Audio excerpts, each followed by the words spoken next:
Hi, everybody. So, this past Sunday was Jimmie-Con, a benefit comic show for the grads of St. James Collegiate, I think it was. I wasn't really planning on going there, but I saw a post from, I mentioned a new vendor earlier in a previous video, John, and he posted that he was going to have a bunch of dollar books there and cheap sets. Um, so yeah, I rushed my little butt over there and got a bunch of stuff, of course, from him and some other vendors, of course, too. Um, yeah, this is all stuff from him, and yeah, trekked on down there. There were some crazy people on the bus. Of course, I didn't realize that until they started to freak out, and of course, I was sitting right in front of them. One of them even started bashing his head against the window and chasing me, but I got away, and yeah, he punch and bash his head through the window there. A couple other, but I guess that's just par for the course on a Sunday afternoon. The things we do to get comics. Anyways, enough little stories. Let's get to the haul. Okay, yeah, we're gonna keep going with this camera holder, this new camera holder here. Let me know how you guys like it. I'm not able to like zoom out fully, so we're kind of cutting off a little bit of the top and bottom. But maybe it's better than the old handheld, but let me know if you prefer that. First off, we've got AC Annual number 4 with some... I forget, what are this teams called? Anyway, let's go. Amazing Adventures. Yeah, these all worked out to like 71 cents-ish per issue. Batman 498. I thought maybe I was getting some of the Kelly Jones run, but yeah, no, not yet. Looking for the Kelly Jones stuff though a little bit. Batman and Judge Dredd, the ultimate riddle, this says. Batman and Judge Dredd Gotham. The Batman Who Laughs, number 4. This is supposed to be something kind of notable, right? Oh yeah, this is mostly like mainstream stuff, so mainly like Marvel, DC, some Image, only a small amount of independent stuff in this one.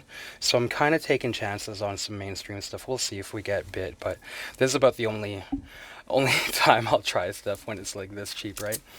Batman Who Laughs number 6. Some Chitara from Dynamite. Should I tell you a little? Okay, this is a Lyrics Lee cover for number 2. Yeah, here's a little tidbit story here. Just skip forward if you don't want to hear it. But when I was a little kid and the pilot, it has him like naked. I went to in front of all my cousins and everything. We were all watching, and I went to go kiss her the screen when Chitara was on there naked. And I got roasted a lot for many years after that, as is the right of other kids to our fellow kids to roast us. Here's number 3, number 4. Yeah, some nice cover variants. Yeah, we'll see how these are. Thundercats. Always putting together Conan under issue 100. This is number 80. All in good shape. All this stuff from John is like in really great shape. This is number 81. Another copy of Conan the Barbarian Red Nails. I think I've credited this as like the early Barry Windsor Smith, but I think people have told me actually it's like later towards his run. Some free comic book day Conan the Barbarian from Titan. Zub and Delatorre. Are those the... Yeah, this is recent, right? And then this is from 2024, I think, more recent. Free comic book day Conan Battle of the Blackstone. Trying out this Marvel Jason Aaron Conan, because decent price now to try this out. So that's number 1. Variant of number 1. Number 2. Number 3. Number 4. Number 5. Yeah, there are a bunch of these there. Number 6. I think I just cut it off at number 10, though. Number 7. He might have had like the first 20, but, kind of like budgeting a little bit. Number 8. Another variant of number 8. Who is this? Is this like Soydum or something, maybe? And number 9. Number 10. Some post Frank Miller Daredevil, maybe Anna Senti and JR run a bunch of these, just kind of miscellaneous, trying it out. Daredevil 198, 199, 293. I think I had this issue as a kid, got it from the carnival, so we'll check that out again. 295, is that right? No, 255, sorry. So the other one was 253. 262, 264, 266, 268. Am I tripping out here? 266, 268, 269, 274, 280, 288, some bullseye, 294, 295 with Ghost Rider, 296, I think I might have this one as a kid too. Some early Dark Horse Presents is number 28, looks like we've got Black Cross here, and some Concrete, Roachmill as well. Dark Horse 20 Years is a bunch of pinups of different artists doing each other's properties of pinups. Some Joseph Michael Linsner, Dark Ivory, indie kind of vampire story, I think. A copy of Darker Image number 1, still in the bag, with a Bloodwolf card. Death Dealer, like I've said a lot of times that I don't really like Frazetta adaptations, but you know, I'll check it out and then maybe it's flippable because this is some special edition with the kind of foil, you know, minty shape. Deathlock number 6, guest starring in The Punisher. Some Rick Remender from the pages of Fear Agent, apparently. Doll and Creature, issue number 1. These are kind of cool. Echo of Future Past number 1. These actually go for a pretty good amount, don't they? Who did this cover? It's kind of hard to tell. Like, it kind of looks like maybe Wrightson or Soydam or something, but I don't think it is. Echo of Future Past number 3. Some Bucky O'Hare there. I don't know what this is. It's called Flaxen from Golden Apple Comics and a Steve Rude cover, so we'll see what that is. Ghost Rider number 18. Classic Joe Jusko cover. Mark Texiera interiors. As well as this number 19, some more Tex Ghost Rider Volume 2. Number 22. Later on, Garth Ennis and Clayton Crane Ghost Rider, number 5. And number 6. G.I. Joe, A Real American Hero, number 52. Looks like a Storm Shadow issue. Let's check out some of this mainstream poop. See what it is. Maybe it'll be worth something if we don't like it, right? Just want to see what's going on a little bit. Check in on our trusted corporations, Marvel and stuff. Gwenpool Holiday Special Variant Edition. And let's be a Tumblr girl and cam girl and check out some Harley Quinn. But I think this is by Pomyati and Connor, who do good work often. Especially like their Jonah Hex stuff. Harley Quinn number 13. That was number 6 before that. Howard the Duck number 5. Just trying a bunch of different stuff. Some Bad Girl stuff. Lady Hell number 1. Marvel Team Up, Spider-Man and Kitty Pryde. Like both of those characters, so. Mud, a Gollum memoir. Is that the correct way to pronounce it? Would it be Golem or Gollum? This is some indie Kickstarter thing, I guess, so we'll check it out. I just got, I was like, one of the few indie things I see here, so. Another indie thing, kind of that 90s, kind of edgy stuff, I guess. Nightcry. This is number 1. X-Men Phoenix End Song. Just kind of trying to figure out, get caught up with X-Men type stuff, too. Purgatory Must Die, issue number 3. I actually read issue 1, I think, and was kind of interested to see what happens after it. We'll see if it's a keeper, though, that series. Red Sonja, volume 2, number 1. Not the Frank Thorne stuff, but we'll see. Some Dynamite Red Sonja. Here's number 21. 21. Number 31. Another version of number 31 by the looks of it. Yeah, I just put all these together. While I was going, they were all out of order and stuff. Red Sonja, number 5. Perio cover, it looks like.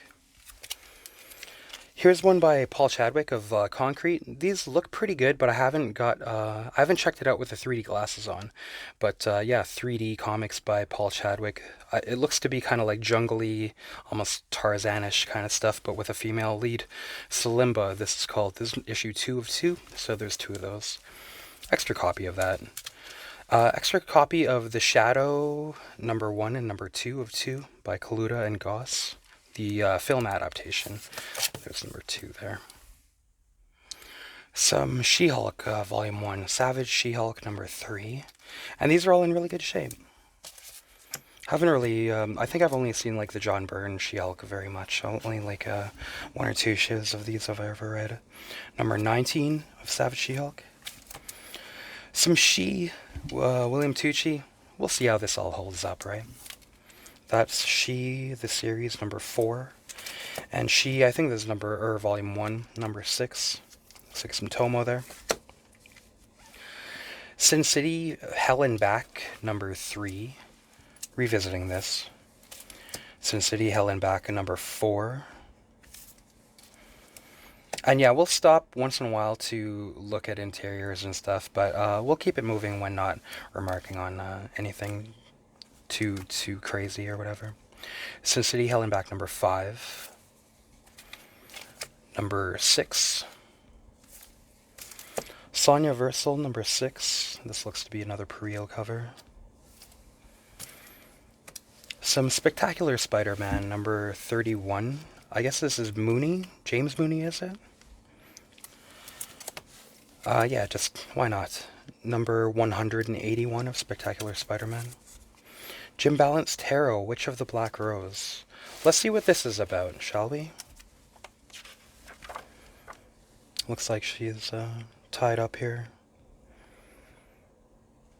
You mortals are so sensitive. The slightest thought from a god floods your body with such overwhelming pleasure. It's hypnotic. Quite a shot there. Her thoughts are, I feel his thoughts touch me again. My body obeys his command. My body betrays me again. I explode. And her speech bubble there is saying, no more. It feels too good. What's happening here? Why would a female make such sounds? I don't understand. Damn him. Damn him for forcing my body to. Waves and waves of pleasure wash over me. Finally, I give up. See, I don't understand what would make a woman make such faces and noises. I don't get it. But I guess this is what tarot is like on the interiors. Kind of like the old Catwoman art, maybe better, but finally seeing some tarot interiors there. I don't get it. Okay, an issue of Tick. This is a reprint of the first issue, 5th print. Yeah, sorry, I'm going to make some jokes here, guys, but I'm a bit tired and my eyes are blurry, so I might not actually be very funny. Ultimate X, some Jeff Loeb and Art Adams, doing kind of like a reimagining of some X-Men. This is number 3. Number 5, got some Hulk there. Art Adams. Venom Annual, number 1, featuring Donny Cates, David Michelini, the original old Spider-Man creator there of Venom, a writer, I mean. Ron Lim, James Stocco. So, yeah, try out some of this newer Marvel stuff. Here's some James Stocco interiors. Why not take a look?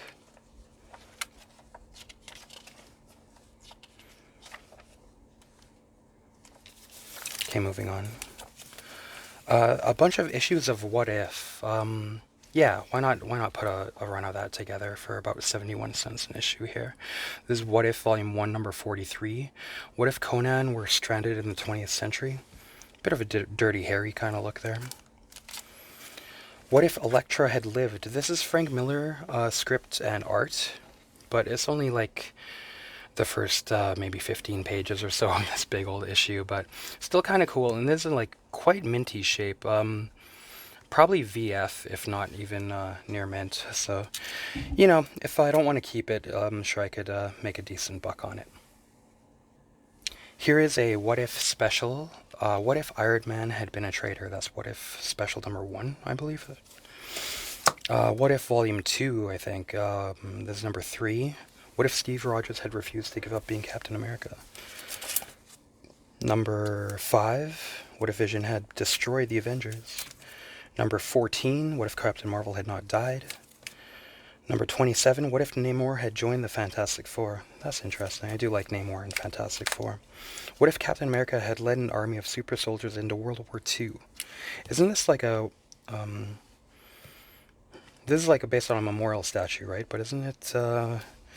I want to say it's Vietnam, but maybe I'm getting it confused with the one where they're like kind of looking, just like looking out. And here's number 42. What if the Invisible Girl had died? Kind of a Jack Kirby look, but I think it's Joe Sinnott on the inks on this. Is the reason why. What if number 53? 3 different tales in this one. Almost looks like Dale Keown here. Oh, it's Dave Gibbons. Wild. What if number 87 or 97? So featuring Sabretooth. What the number 3? Craven and Peter Porker, the spectacular Spider-Ham. Hey, an extra copy of Winter World number 1. So for the friends or for homies. Might be able to send it out in the mail too. We'll see. Wolverine the Jungle Adventure. This has been getting a lot of video coverage, coincidentally. There have been a lot of videos on this issue recently. And, years ago, Cartoonist Kayfabe also put out a good video on this one. Some Walt Simonson on writing and Mike Mignola early on the art. I'm getting these kind of because the Brian Bolin covers, if they're cheap, I just kind of like them, so good enough to check it out. Wonder Woman number 96 and 97. This is a bit more of an iconic Bolin cover, isn't it? Some classic X-Men 37, putting this all together. And Uncanny X-Men number 181, a second copy of that. Young Dragons in Love. Okay, moving on to comic sets and trade paperbacks from Jonathan. So this is a little bit exciting. From Amigo and El Torres on the writing. He's kind of good. He's kind of good sometimes, El Torres. A set of Apocalypse Girl, number 1 to 4.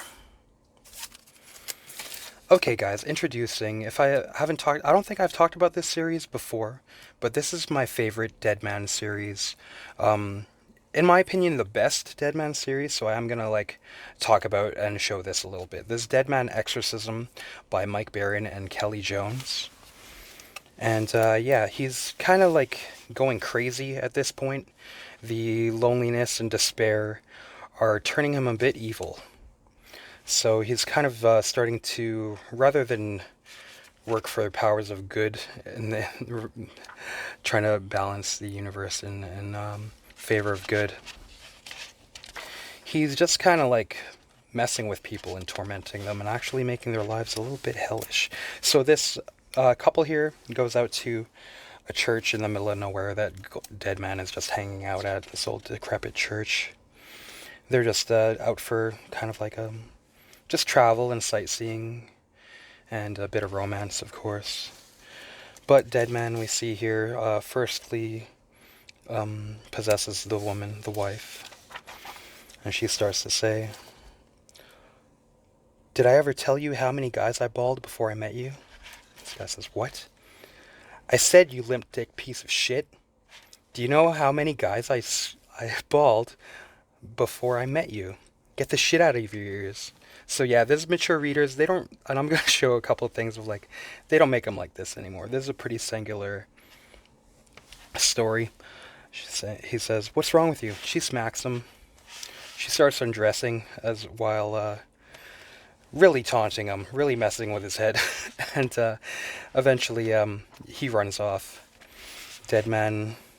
There's a lot of these cool panels where Dead Man is moving in and out of bodies, and yeah, he's just getting pretty nuts. He's saying, "There he goes." She starts to wake up. She's saying, "Oh dear." Dead Man's saying, "I hope she's not going to hang around and be a nuisance. I'd hate to have to get rid of her." You see him starting to. He's really wasting away and going crazy at this point. And show a little bit more. Yeah, the scene of him like possessing a bird. Some rock and rollers hanging out in the woods, getting high, playing music. They actually get possessed by some others, but Dead Man as well possesses one and causes his death. Maybe an old kind of like person that he's met. I think in Action Comics, Madame Wakahoki. I forget her name. She's consulted and brought in to try and figure out what's going on.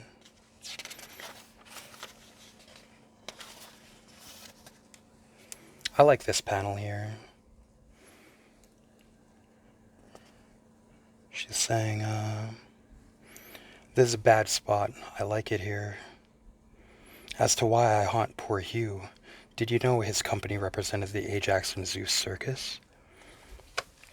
Dead Man just up to no good, man. We'll show a little more. Things start to, I like this panel too. "Now that I have flesh again, I'll tear down this ugly place." He's possessing this dead person. I can't remember if he like outright killed him or just kind of came upon his death because of where Dead Man left him, the circumstances Dead Man left him in.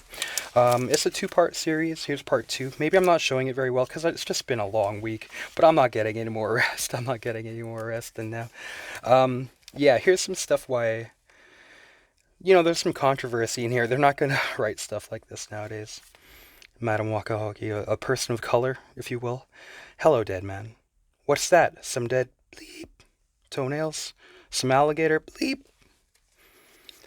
How do you like my work? I broke this bleep's neck." They don't write them like this anymore for some reason. Yeah, but a very like it's very visceral, very dark, very spooky, and it's actually like kind of it has like a really good tone throughout this thing, and it's nothing quite like it. But ultimately, actually, even though there's action and fear and horror in here, um, it's actually a very moving story in here. Mike Baron capable of creating a wide range of emotion and hooking you in. So, and a lot of great characters in here. There's some like kind of evil ghosts as well, besides Dead Man trying to bring him back from the brink of insanity and evil. Let's see how that goes, right? But yeah, highly recommended. This is my favorite, most highly recommended Dead Man story. So the second set here in the Friends are for sale bin. Dead Man Exorcism, Mike Baron and Kelly Jones. Highly recommend this one. Speaking of, I've always recommend this Hawkworld. So a three-piece set of Hawkworld here. Replenish the for sale for Friends bin of Hawkworld by Tim Truman. Taking a chance on this Kid Eternity by Grant Morrison and Duncan Fegredo. A set of 1 to 3 of 3. A set of RoboCop vs. Terminator. This is Walt Simonson and Frank Miller. I read this like years and years ago, and I wasn't like too keen on it, but I'm gonna try it again. Thrill Killer from Howard Chaykin and Daniel Brereton. Daniel Brereton does some nice painted work, and Howard Chaykin, I'm kind of warming up to him, so a set of this 1 to 3. This looks like some trash, but I saw that it's Pat Shand who is written some decent stuff for Boundless. This kind of looks like that Boundless style of stuff.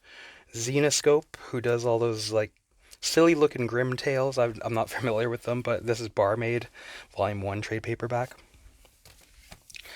A bunch of Terry Moore Echo trade paperbacks. This is 1 to 5, so we'll check this out. I'm kind of warming up to Terry Moore due to, well, all I've really read so far is some of that Rachel Rising, and I'm digging it, so I'm gonna check out some more. And that's on thanks to the viewer Tallulah for recommending that Terry Moore, so checking that out. There's Volume 2, 3, 4, and 5. Yeah, 71 and a bit cents for each of these. That's pretty cool. Modesty Blaze. I think this is an old crime series, right? Trade paperback of this. First American Edition, series number 1. And I'm not familiar with George R. R. Martin. Here's an unpopular take here. And I'm not just trying to be contrary, but I did try to watch Game of Thrones when it was coming out, and I made it to like a little bit of season 2, and I just couldn't even take it anymore. I thought the writing's like really atrocious, man, but maybe that's just the TV, like the dialogue I thought was like, I was rolling my eyes all the time. But maybe your mileage may vary. I don't understand why anybody would go for Game of Thrones in a world where Wheel of Time exists, just absolutely destroys Game of Thrones. I think, okay, on a tangent, I think people just misconstrue, sex and violence for, or even like dark edginess for sophistication, whereas like it doesn't make it like adult. I actually thought it's like really stupid and juvenile, but maybe that's its TV series. Anyways, George R. Martin, Skin trade paperback for Avatar, a werewolf story, I think, by the looks of it. So we'll see how that is. We'll try it. Probably be able to tell within like 20 pages if it sucks or not. Different taste for different people, though. I want to hate like a lot of people I'm friends with or respect otherwise like that kind of thing, so that's okay. I'm just way smarter and to have better taste than all of you, all of them, right? Anyway, I'm just fucking around. Victor's Legacy, this is the last one from John there, and I don't know what this is, but look, it's I was like, I'll check it out, but getting it home, see that it's like signed Matthew Jowett, Andrew Sukram, and Chris Merkley. Some kind of indie horror thing by the looks of it. This might be, it looks like maybe it's where the book left off even, right? Living in the Arctic. Okay, moving on to some other vendors now. This was the most exciting stuff though, but you're there, so you gotta get some other stuff. Well, I say exciting, but there's still exciting like reads and art in here. But that was just like dollar bins or even less than $1 in that case for bulk. Whereas the trend nowadays seems to be that it's like $2 bins are what you're gonna be dealing with when you're dealing with bargain bins. So yeah, the rest of the stuff is pretty much stuff from like $2 bins, but still some decent stuff. An extra copy of Free Comic Book Day Energon Universe. Kind of like this is an alright read, but kind of specking a little bit. Maybe it'll be worth more. A lot of Free Comic Book Day stuff is later because it might only be printed in that iteration. A lot of Free Comic Book Day stuff. I'm not sure about this. Okay, on Pop Comics' recommendation, just getting some Guru the Wanderer, some Sergio Aragonés here. Issue number 3. Just kind of like, as a kid, you love Sergio Aragonés, and I forgot. Let's get more in touch with that, Sergio Aragonés. I Am Stan, a graphic biography of the legendary Stan Lee. Cartoons kayfabe associate Tom Scioli, right? Liberty Meadows by Frank Cho, Image First, number 1, reprinting that. I do like some Frank Cho, but I'm not sure if I'll like this. This is like kind of newspaper strippy. Free Comic Book Day Street Fighter, issue number 0. Free Comic Book Day Street Fighter Masters number 1. And yeah, I think this was $1 or $2 for Chappelle's Show season 2. Had this back in the day when it came out, of course, but you lend it to somebody and you just like never get it back. So This is a classic, you know. Even though it might have been like really popular and overexposed, even it just still holds up even under all those circumstances, and the commentary and extras, of course, too. Okay, here's one we should showcase a little bit. Aliens vs. Predator Eternal. I vouch for this as at least the best Aliens vs. Predator that I've read. Here's a Glenn Fabry cover as well. Ian Edgington on the writing and Alex Maleev on the art. I'll just show off some of the intro here because it even hooks you right off the bat. So we've got this kind of primitive. It seems to be kind of ancient times tribesman, but he's kind of a swindler, kind of a shyster. The kind of snake oil or potion that he was selling, it's fermented in a certain way that actually poisoned and killed off a bunch of people from a clan or tribe. So they beat the absolute crap out of him, like even like collapsed some ribs or maybe lungs and stuff like that, and left him out in the middle of nowhere to die, banished and exiled, and on the verge of death. While he's kind of just gasping his last breaths, he sees this ship crash, and yeah, he finds a dying predator there. What does he do? But the natural thing, he eats the predator's heart. I like that kind of bringing that kind of primitive machismo to the comic Ian Edgington.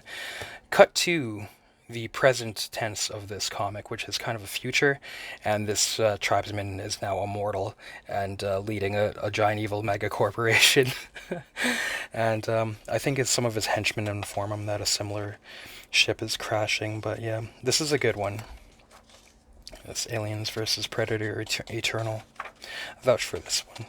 So I have this in the trade paperback, but why not? It's these nice floppies. I'm kind of liking floppies more than trade paperbacks lately. And here's number 2, again with Glenn Fabry art cover. And likewise for issue number 3.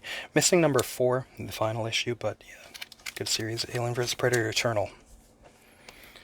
Some more of that Dwayne Swierczynski cable with Ariel Olivetti on art. Kind of putting these together. Some weird indie comic by Joseph Schmalke. Cherry Blackbird, this is called. I can't really show the interior because it has a bunch of nudity and stuff, so. This is issue 1, or track 1, Drug, Satan, Death, Witch. So, I guess that kind of thing to be expected in there. An issue of Cheval Noir. I saw that it's featuring The Man from the Siguri by Mobius, but also this kind of newspaper strip by the recently deceased David Lynch. So why not show it off a little bit here? Some respect to David Lynch, great filmmaker, but also he wanted to be a visual artist before he got into film. One of the earliest things he did though was a moving painting, and that kind of got him on the road. The Angriest Dog in the series, the strip that he had here. Okay, so it always starts with this same intro, which is the dog who is so angry he cannot move, he cannot eat, he cannot sleep. He can just barely growl. Bound so tightly with tension and anger, he approaches the state of rigor mortis. So it always has this 4-panel structure here, it seems. Someone from the window says, "Did you know that Pinocchio loved birds?" He did? 3rd panel. Yes, he even had a woodpecker. And the 4th panel, as always, this dog still not having moved, but in the nighttime. Yeah, I actually saw a woodpecker today, and I mean an actual bird. It's a rare bird today. But this kind of like abstract or what else could you call it? Like he uses kind of dreamscape writing. I often like to say, like when I'm especially in an art gallery and there's a girl looking, I'll say, I get it. But maybe there isn't just one one correct answer to look for with abstracts and dreamy stuff, right? Okay, let's get to the second strip here. The dog who is so angry he cannot move, he cannot eat, he cannot sleep, he can just barely growl. Bound so tightly with tension and anger, he approaches the state of rigor mortis. First panel. Pete's going to start acting in pornos. Second. Why the hell is that? Third. Because he was told that in porno films there was no such thing as a small part. And the fourth panel, of course, is just the angriest dog in the world, still in tension and anger, not moving. Okay. R.I.P. David Lynch. There's nobody like him. It's a good time for us all to, no celebrity worship or death mongering here, but it's always a good time to revisit some David Lynch stuff. Okay, another copy of Death Dealer, an actual Frank Frazetta cover too, by the looks of it. So we'll see how that is. Might be a flip. Evil Ernie, Youth Gone Wild, the encore presentation. So like the second print of this. The first prints are always like insanely priced. So I've often said that this is like the best of all the Chaos stuff. This first Evil Ernie. I guess it kind of like started everything, first appearance of Lady Death and everything. Let me know if there's any more that are as good as this, because I've dipped my toe in a lot of Chaos stuff many times, but nothing has given me the enjoyment as this first Evil Ernie story. It's kind of the fun of like juvenilia, of just like, carving things into your desk or something and listening to metal music and thinking about skulls and death all the time. I don't know, it's just really fun and pure, this first series. A lot of enjoyment. That kind of like just pure vibe, man. That's the original cover there. Some Marvel Comics Presents. This is number 94. This is Sam Keith covers, but not Sam Keith interiors, so watch out. I got tricked there, I forgot. This was weird to see because I actually had this comic as a kid. When you're a kid and you have maybe only like 5 different comics? This was one of them. This issue, not this exact copy, but Marvel Tales number 191. So this just floods me with like, wow, it just feels like I'm in a time machine whenever I look at this. Marvel Tales, good stuff. Number 231, McFarlane cover. Number 255. The final issue of the first series of Nancy in Hell. This is number 4. Unfortunately, though, Juan Jose Rip is not doing the art on this, except for like the last 2 pages, and then even he's just like phoning it in. So, not the best Nancy in Hell issue. Maybe one of the worst, but there's another one recently too, and that series is not very good. But all the other ones are pretty good. Purple Claw Mysteries. I don't know what this is, but it just looks kind of weird, right? From a Horror House Publishing. Terminator: The Burning Earth, the final issue, number 5. This series is actually Alex Ross's first published work, right? So doing a kind of a dark, apocalyptic Terminator series there. Extra copy of Vlad the Impaler, Dracula, by Roy Thomas and Esteban Maroto, issue number 2. This is just a good series, so maybe I can put a second set together and vouch for that. This is still in the poly bag. Oh my goodness, maybe I should keep it in there with some playing cards. I don't think I've seen these, actually. Maybe I don't have these in the other. Okay, I've kind of like dug some Sabretooth, and I got one issue of Weapon X that was actually pretty good. He was kind of a good anti-hero in it. Good vibes with his crew too. But just gonna check out more of that. So you'll see actually more issues of this pop-up from different vendors as well. Just kind of like put a little sampling together. Weapon X number 12. I guess it's Greg Pak on the writing for this. I think the one that I liked was Thierry. Weapon X number 13. Here's a funny one. I never saw this before. What If, Volume 2, number 34. What if no one was watching The Watcher? An all-star humor special. So we'll take a quick look in here. What if Thanos changed Galactus into a human being? And we see, I haven't read this, but it looks like he's changed into like somebody who looks exactly like Elvis, but post his death.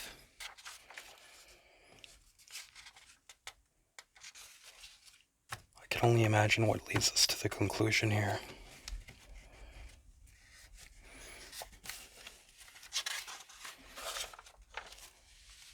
Yeah, just weird stuff here. What if you were the Red Skull? Paste your photo over Red Skull's face. Yeah, that's pretty funny. I don't think you'd see something like this nowadays, and I gotta say that does seem very accurate. If I was the Red Skull, that kind of stuff would be going on. Okay, sorry. We got jokes. We got jokes, guys. What if the leader decided to buy a hat? That's quite a gag there.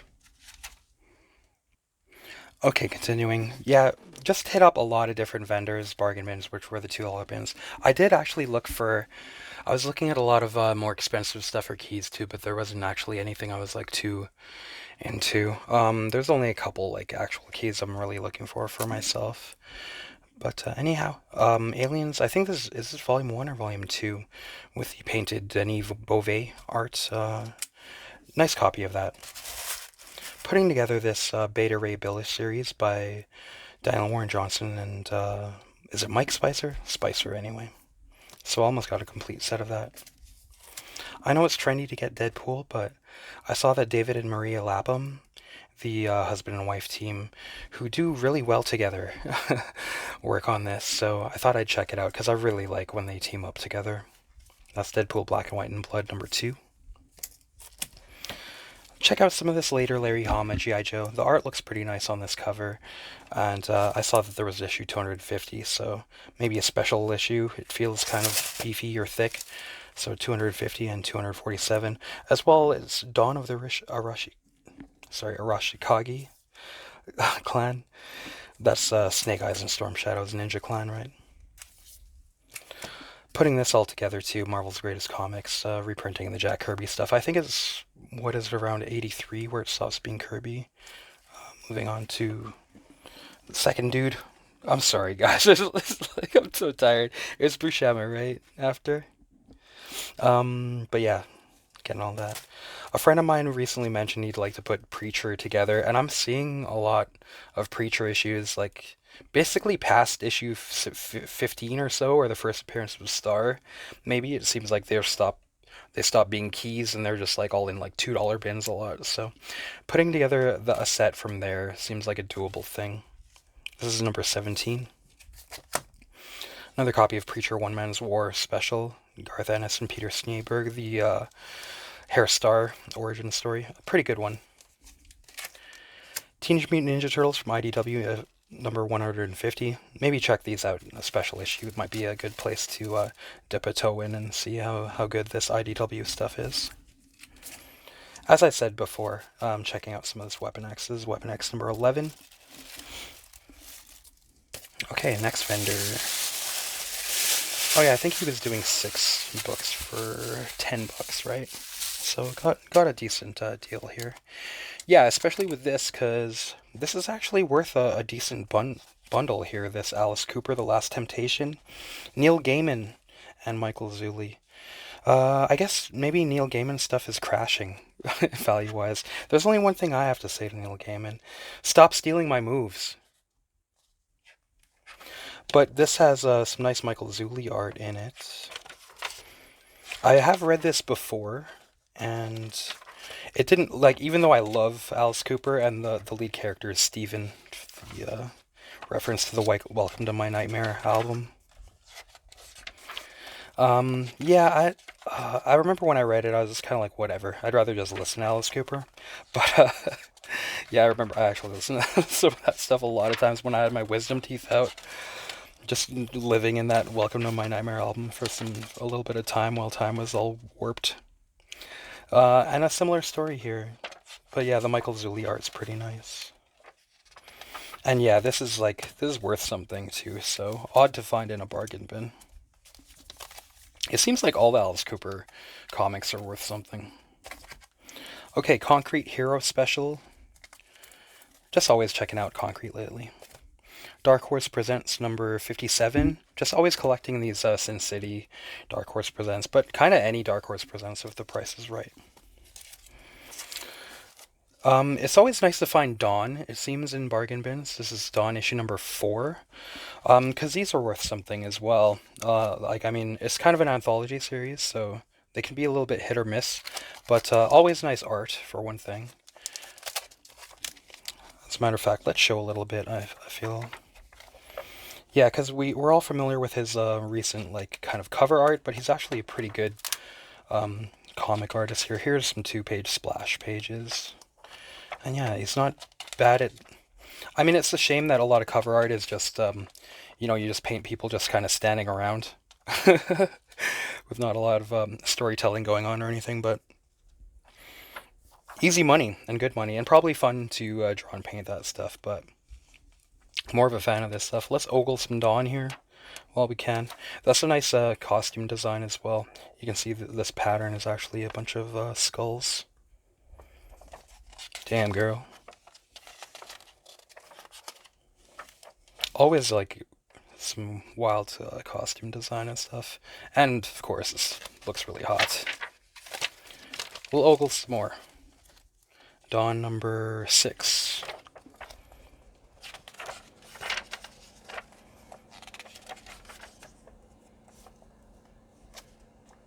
Fly stuff. I can say dirtier things, but I'll try not to overdo it too much here.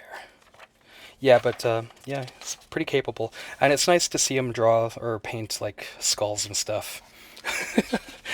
So it's not just hot chicks, skulls too. You got both bases covered. Some Fantastic Four, issue 296, Barry Windsor Smith cover, I think. Romance comic, Girls Love. He had a bunch of romance comics, but they were all like varying prices and a little bit high at times. But I'm kind of just getting romance stuff when it's from like bargain bins at this point. I'm not like that. I love them, but I'm just not like that intense about them. But they're always fun. And it's kind of like alright to me when they're destroyed by the previous owner. I don't know, I find it a little bit amusing, actually. Not destroyed entirely, though, right? Okay, House of Mystery, number 302. I think it's, I Vampire is like Bruce Jones as well, right? Joe Kubert cover there. Speaking of Joe Kubert, I never was familiar with his Joe Kubert Presents. He had like a full set, but maybe I should have got them all, because when I open this up, it does look pretty cool. I didn't know if it would just be like kind of like Alfred Hitchcock Presents, where it's just people that aren't Joe Kubert, but he does at least 2 stories in this one, as well as Sam Glanzman. That's an unfortunate name. Must have had a rough middle school experience. But let's check out some of this Joe Kubert Hawkman. I do like Hawkman and Hawkgirl, or Hawkwoman. And yeah, Joe Kubert drawing them looks pretty good. I like that grittiness of Tim Truman, and it looks pretty good when Joe Kubert does it as well.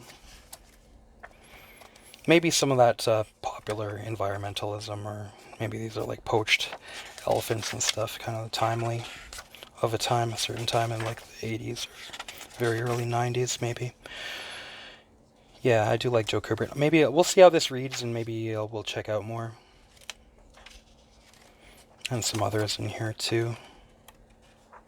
Kind of comic strippy babes and stuff. And more Joe Kubert on a second story. Somebody else with a war story. Yeah, hopefully this is good stuff, man. Respect to Joe Kubert. Some more Marvel Tales, issue 132. Neil Gaiman's Mr. Hero. Getting more Gaiman, and introducing Technophage, who we've been checking out. Pirate Core number 4, some early Evan Dorkin with featuring Milk and Cheese. Always like Milk and Cheese. I heard that Zolastraya the Bard is similar to this Red Fox, and this is a parody cover of Red Nails by the looks of it, so thought I might see what this is about. Red Fox number 5, Red Snails. From the same publisher as all that Dawn stuff, Sirius. Another series that I've never seen before, issue 1 of 1, Roll. This looks to be a wordless kind of fantasy comic, so might be interesting. Wordless comics can be pretty cool. The art looks pretty decent. We'll see how that is. Sabretooth Classics. Yeah, I was digging some of that Mark Texiera and Larry Hama Sabretooth. So a little bit of like trying to find some good Sabretooth as well as Wolverine. Maybe he's like, I mean, he could be a real jerk, but sometimes like that Larry Hama stuff was pretty good. So maybe he can be an entertaining character. But yeah, this reprints like old stuff, like kind of Spider-Man and stuff. I guess he was a Spider-Man villain originally, maybe. Some more Sabretooth Classics. Sorry, I had to sneeze there. Okay, Siphons #1. We've talked about this before, but maybe I haven't shown this issue before. Alan Curtis and Mark Beecham. And Mark Beecham, just a genius in art. Let's show off some of that. Just absolutely fantastic. There's something about it. Something about this art's just really ingenious. We'll keep going here. Yeah, I can't quite put my finger on it. What it is about his art that he just always has a certain something, a certain touch, a certain je ne sais quoi.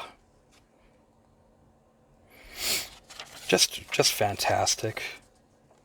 Just brilliant stuff. Okay, like, some of this stuff's really erotic. I'll try not to show the really, like, this is very sexually charged to me, but we'll just try to show the some of the really brilliant stuff here. But I mean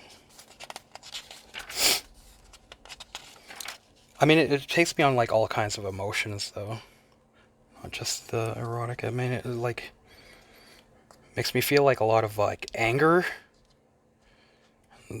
feel like violence. Can't quite put my finger on it. Like just rage. This makes me feel like kind of murderous. The roller coaster of emotion that his art can convey to the reader. Just, I don't know, he's just a fucking genius. Something about it. Okay. Yeah, we got jokes. So this is Siphons #1 of, I guess, an ongoing, but sadly not Mark Beecham. So I don't know why I got this. This is stupid. I guess you're just seeing a train wreck at this point. Why even do this without Mark Beecham on the art? It looks just like your generic like fodder. Like this kind of stuff may as well have been put out by an AI back in the day or something. But not even like less creative even. I'm seeing a lot of this Walt Simonson, Beta Ray Bill Thor stuff out there, and I mean it's not the key or first appearance, but I recently have checked out some of that Ragnarok by Walt Simonson. I'm not too familiar with his Thor run, or like any run for that matter. Like I hear Fantastic Four stuff is good, but man, that Ragnarok stuff it kicks ass, dude. That stuff rules. So I thought maybe I'll check out some of this stuff. And it's not too pricey because it's not the keys, I guess. So stock up. Thor number 358. More of that coming up later. Some Tom Strong. Just kind of being able to piece these together. Tom Strong number 5. Some more What If. What If Volume 2 number 37. What if Wolverine had been Lord of the Vampires during Inferno? Some Weapon X. Again. Number 3. And number 4. Not a fan of Greg Land too much before, but maybe there's him doing like less swipey stuff and like, I mean he's got skills, though I can't just act like all he does is swipe, right? I mean that's the common stigma that he has on him, but yeah, we'll see. Like I don't like this face. Come on, man. I don't want to see that kind of shit. Come on, man. But we'll give it a chance. Weapon X number 7. I've seen him do decent stuff sometimes. Weapon X number 15. Some Weird Western Tales number 25. Max Fleischer writing, I think, but I do like a lot of like the early Jonah Hex and Weird Western Tales. Some of that stuff is shit hot. Weird Western Tales number 27 featuring Jonah Hex. Some more What If. What If Volume 1, number 47? I don't know, the price, maybe it's fun too. Bill Sienkiewicz cover What If Loki Had Found the Hammer of Thor. I got this because it's the same team behind Mystery, and Max Allan Collins has also written some other cool stuff. Like he wrote that what is it, Mike Danger by Mickey Spillane, that kind of sci-fi series from Topps. He wrote a bunch of those. I just couldn't put them down. They're just like a fun pulpy read to me. So Wild Dog number 2. I always liked this character design, but once I like realized it's Max Allan Collins and Terry Beatty, I thought, yeah, let's check it out. So there's a 4-part series, but missing number 1, number 2, number 3, and number 4. Because yeah, of course, as soon as I decided I wanted to get it, the next guy over decided he wanted to check out issue number 1. So, but I doubt he'll keep it. Most people are looking for this kind of thing. Zorro Rides Again. I don't know. This kind of looked like. I'll check out some more Zorro, and it's got a female protagonist, right? That doesn't hurt either. Some copies of Eerie number 109, or sorry, Eerie number 96. We'll just always get some Eerie if it's cheap and stuff. Some other ones that are more like key, like I'll be willing to pay more money for. There's certain ones I'm hunting down. Some of you guys might be hunting them down too. Let's not talk about them then. Number 105 of Eerie. And I saw this Gil Kane, who I kind of like. Gil Kane Savage, number 1. Okay, next vendor. Getting close to the end here. Okay, some more Daredevil. Daredevil 201. Some Daredevil The Man Without Fear. Almost had a complete set of this together, but this will be like an upgrade, so... yeah, Frank Miller and John Romita Jr. This is a good series, this one. Stand by this as a perennial.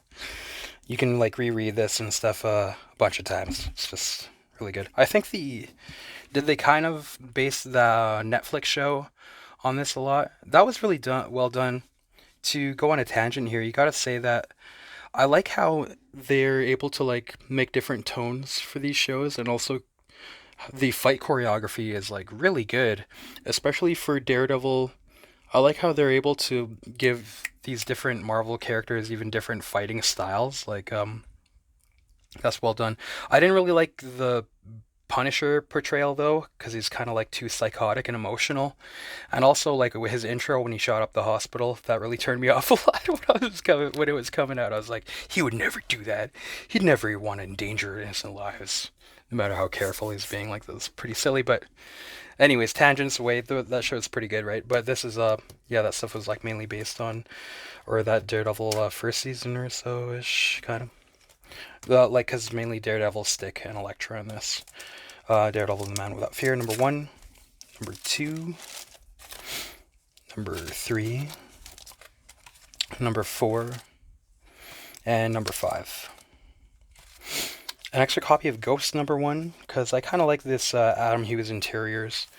I was never too big on Adam Hughes before, but kind of finding new respect for him now. Just seeing him do interiors, especially. I guess now that made me warm up to him, to see that he's able to do that. Yeah, some nice stuff. The costume design rules too, you gotta admit. But the line work, I love like the line weight, the varied line thickness, and the composition, of course, seems like very Art Nouveau, Art Deco inspired.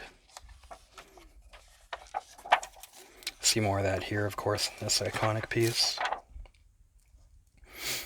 That is shit hot, man. You gotta give it that. Like Muka, a lot of Muka inspiration and stuff. That's about the extent of my flexing art knowledge. Marvel Feature presents Red Sonja. She doubled with his sword. Some of this is like that Frank Thorne stuff, but written by Bruce Jones, so I'm a little bit more excited to read these. I've kind of just been like putting them together and try to like get them in order, but I imagine each issue probably actually stands alone, so you might not need to get them all and put them in order. New Ultimates number 1 by, I guess, Jeff Loeb and Frank Cho. Been kind of digging some of Jeff Loeb and writing and Frank Cho art recently, so we'll see how this is. Okay, last vendor. Just all $2. I think this was recommended by Sean, Is it past that run that you were mentioning? Mr. Miracle number 25? I think he was saying like issue 19 to 26-ish or something like that. This one is, I might go and showcase this at another time. Issue 1 is fully Kirby, and afterwards it just only goes up to issue 6, and it's by like Max Fleischer, the writer of early Jonah Hex and Weird Western Tales, and Ernie Chan, I think, on art, kind of like doing a Kirby impression. And I never really gave those issues after number 1 a shot because I was like, I don't want to read like Imitation Kirby, but I think I've read like a few more of these since then, and they're so funny. They just make me giggle like and chuckle my ass off. They're almost like a satire of like a silly kind of superhero, like Sandman, like this. I don't know how to explain it, but they're kind of delightful. They're just so, I don't know, they just crack me up, man. Maybe kind of that hipster, like watching a Tommy Wiseau, The Room movie, or like MST3K or something, but not quite that tongue in cheek or like laughing at something. Like I feel like this comic is laughing with you, like it knows exactly what it's doing, but it's just so fun, man. So fun and like silly, and it just, I don't know, it just cracks me the fuck up. Sandman. Yeah, still Kirby covers, and it goes up to issue 6. So these actually seem like they're worth like a bunch more. Like even in just like good condition, they'll be like $15 and shit. But these are pretty minty for just like $2. So pretty cool. I was pretty happy with this find. Um, Numbers 2 to 6 of Sandman, 1972 series, I think it's from. Something like that. That's number 5, number 6. So I didn't have a complete before, but some of these are doubles. But K. Moore, Walt Simonson, Beta Ray Bill Thor, that's number 350 and 358. Is this a double now? Marvel feature Red Sonja, number 6. And lastly, Weird War Tales, number 73. And these friggin' guys, man, I didn't realize it because I was just in a hurry at that point to leave, but even though these were in the $2 bin, they charged me like, well, 350 each for these. So it doesn't hurt as much. Getting overcharged $5 is about the the threshold where it like could be annoying. Though, like if it's just like $2 or $3, it's like whatever. But like that $5 is like, come on, man, come on, man. So that does it for the haul. Not to leave on a negative note. Some cool stuff, I guess. Let me know what you think if you care to do so. You know, I always like to talk about this stuff with you guys. Yeah, and watch out for crazies out there. They're freaking everywhere, man. Like I said, they're bashing themselves, and they almost tried to bash me if I hadn't gotten away. And it's just so annoying, man. Like, I guess I won't get into it right now. You know, how you feel like politically or anything, but just be careful out there. What's a comic fan to do? Except, I guess, like, the thing to do is some of the amount of that I spend on comics. I should just be making car payments at this point, man. I've got about all I want. I've got, but I'll keep them coming. I kind of just want there for Johnny Boy, and I could have easily have just only spent that much, but I actually like just came into money like the night before that. Like one of my friends came over and he like wanted to buy a bunch of comics from the for sale bin off of me, as it so happened. So I was like, "Hi, it's man, it's meant to be." So, but yeah, thanks for watching, guys. Do all the things. Okay, I'll talk to you in the next one.